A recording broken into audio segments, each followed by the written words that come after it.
Alright, let's look at some of the homework problems in 13.4. We're going to take a look at number 2, and we want to find the cross product.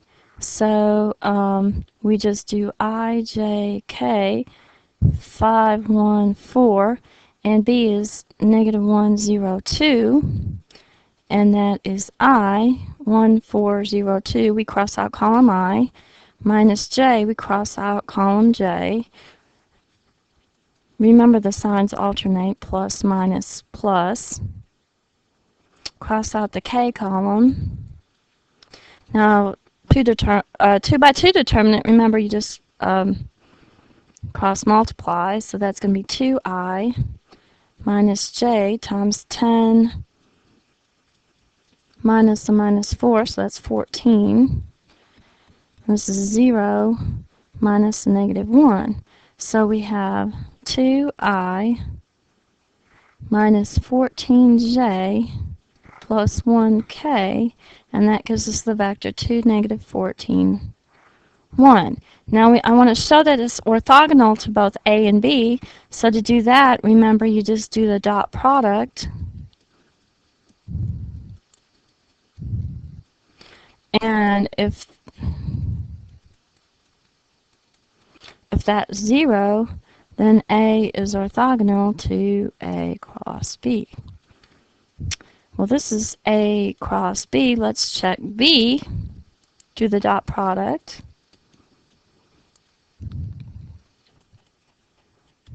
And that's also 0, so B is orthogonal to A cross B. So when you do the cross product, that's true for all vectors.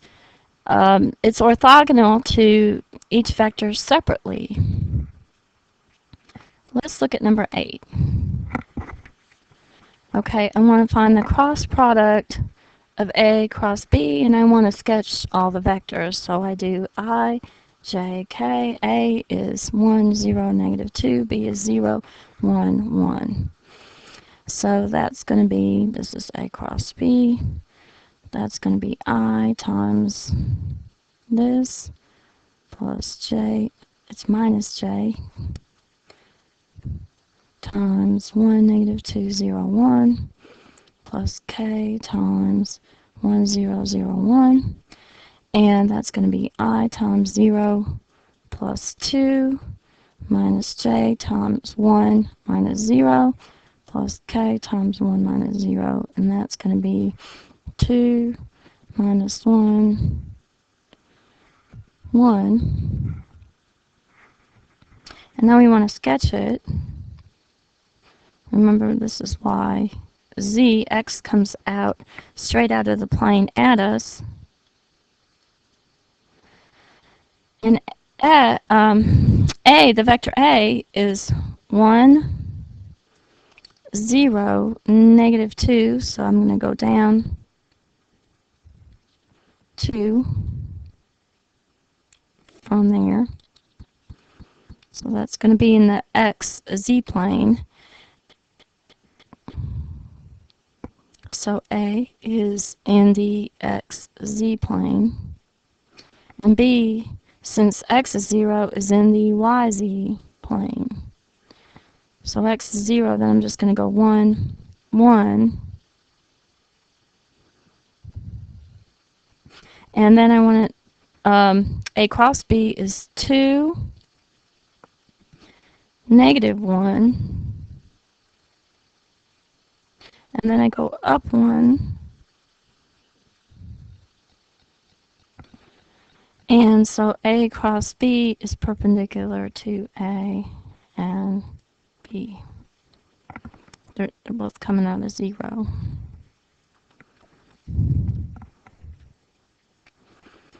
And I know that sketch isn't very good, but I think you can see that everything, that A cross B is perpendicular to A and B separately. Okay, 10. I want U cross V, and I want their magnitude. Well, the magnitude of U cross V is U V sine theta, and I know theta is 60 degrees, so this is going to be 5 times 10 times the sine of 60. The sine of 60 is the square root of 3 over 2, so that's going to be 25 square root of 3. Now I want to know if it's into or out of the page. Now this is called the right-hand rule.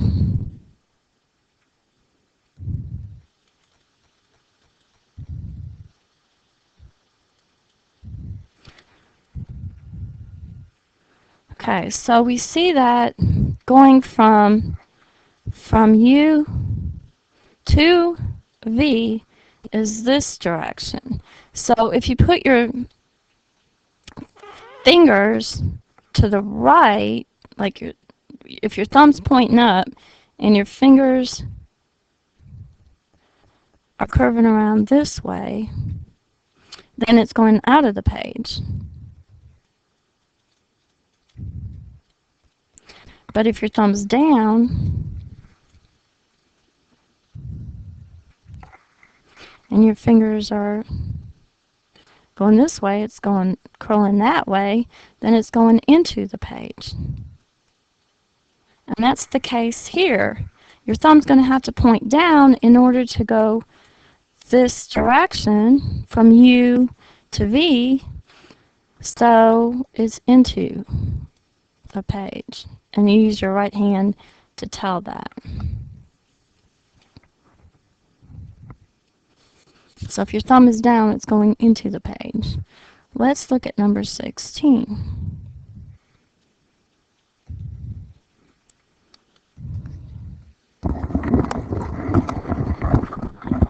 Alright, number 16.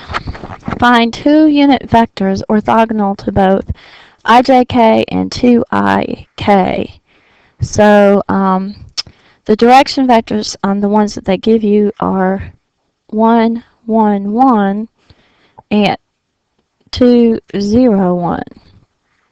Those are the direction vectors of the given vectors. So to get something orthogonal, we take the cross product. And that's I times 1101 minus j times 1121 plus k times 1120.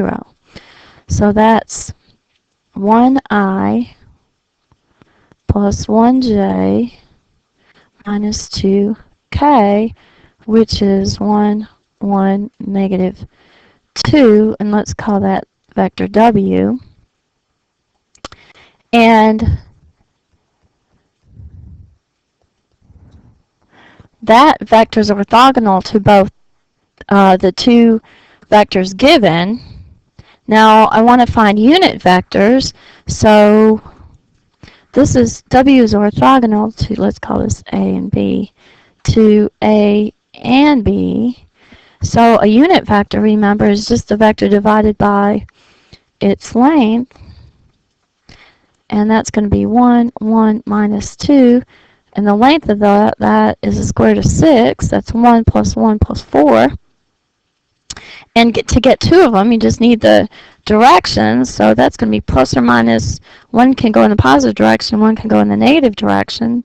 So that's going to be 1 over the square root of 6, 1 over square root of 6, negative 2 over square root of 6, and that gives you two unit vectors that are orthogonal to the given vectors. Okay, I want to show in 18, we might need a new page. Yeah, let's get a new page for 18, because this is one proof that I will do. The rest are easy, and you should know how to do the other ones. I have ijk, that's A cross B, A1, A2, A3, B1, B2, B3. This is A cross B, and that's going to be A2, A3, B2, B3, I minus A1, A3, B1, B3, J plus A1, A2, B1, B2, K, That's that vector. Actually, if it's a vector, I don't need the aijk's. Let's just write it in vector form. This is minus dotted with the vector b1, b2, b3. Alright, well that's just going to be a2b3 minus a3b2 times b1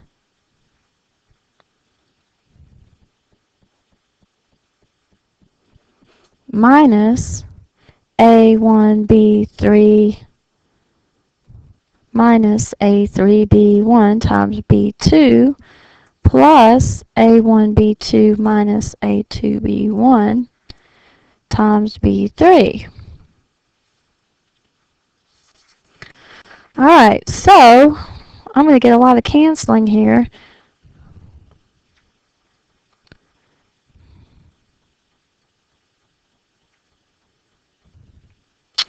This one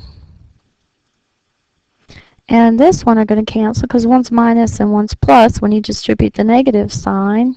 Once I distribute the b2,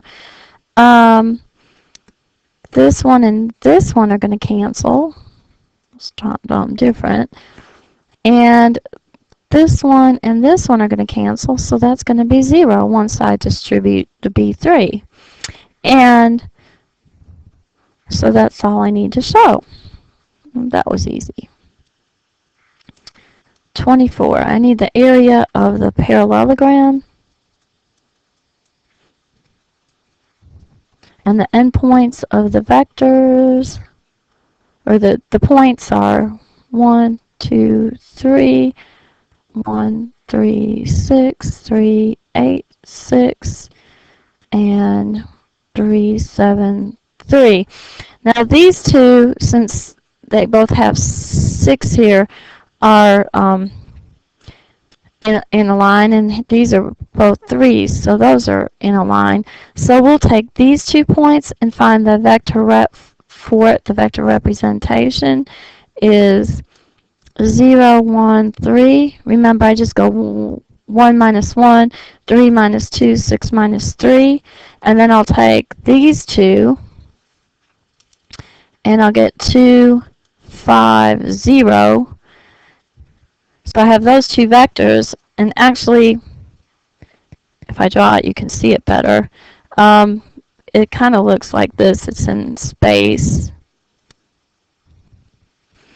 K and N are, this is K, L, M, N are on the same line, and K, L and M are on the same line. So if I use KL and KN for the vector representation, I'll use this one as A and this one as B.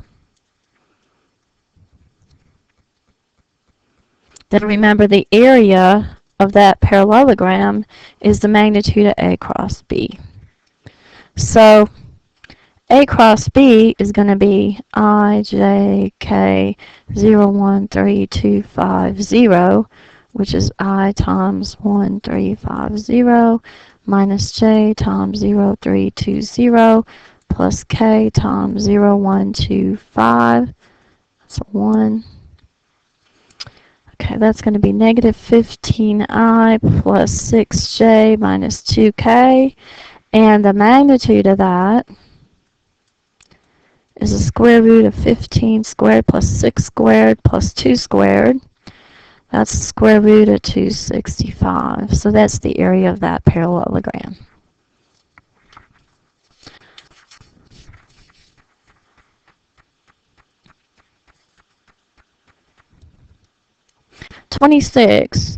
I need to find a vector orthogonal to the plane through the points P, Q, R. So I have P is 2, 1, 5, Q is negative 1, 3, 4, and R is 3, 0, 6. Okay, so those points are in a plane. So let's find the vector representation for PQ. That's going to be minus 1, minus 2, 3, minus 1, 4 minus 5. And for PR, it's going to be 3 minus 2, 0 minus 1, 6 minus 5. And if I cross those, let's let this be A and this be B. A cross B is orthogonal to those vectors.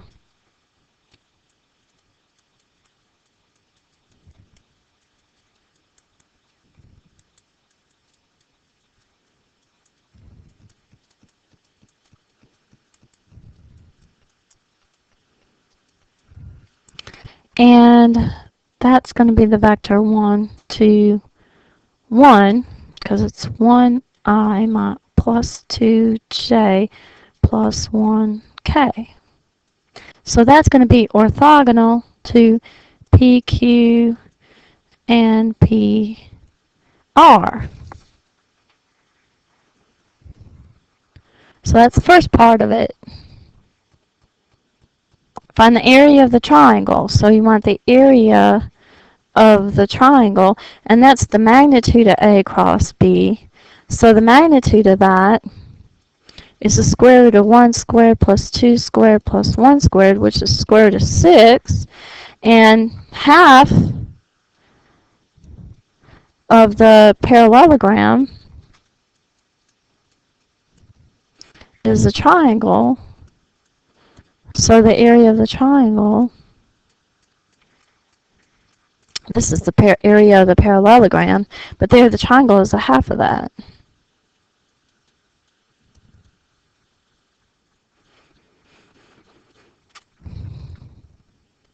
Okay, and then the volume of the parallelepiped was A times B cross C, but we can show that that's just the vector A in the first row, the vector B in the second row, and the vector C in the last row. So this is just going to be 1, 1, negative 1, 1, negative 1, 1, negative 1, 1, 1. Those are the direction vectors of A, B, and C. And that's going to be 1 times negative 1, 1, 1, 1, minus 1 times 1, 1, negative 1, 1, plus a negative 1 times 1, negative 1, negative 1, 1. That's going to be negative 2 plus 0, and that's negative 4. So the magnitude of negative 4 is 4. So that's the volume of that parallelepiped.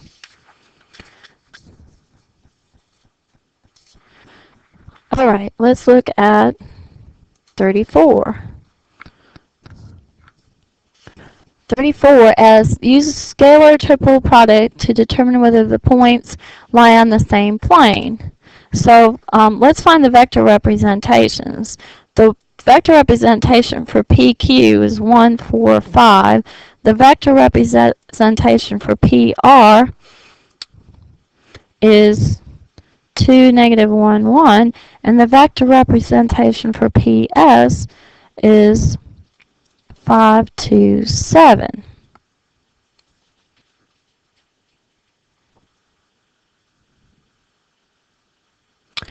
Okay, we're going to find the volume of this parallelepiped using these as the height, the weight, the length, and the depth. So the volume of this parallelepiped formed by these sides is remember, you put the vectors in a row, and you find the magnitude of that, and take the cross product. So it's going to be 1, 4, 5. We want to find the determinant of this.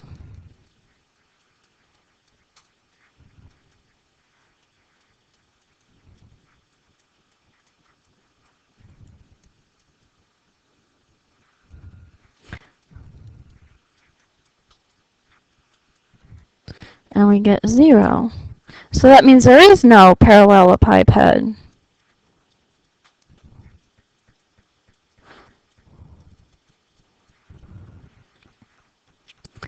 since the volume is 0, there's no height or depth depending on what the picture looks like. So that means all the initial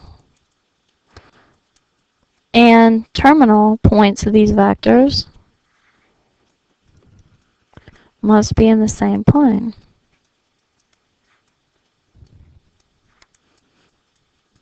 Since there's no volume.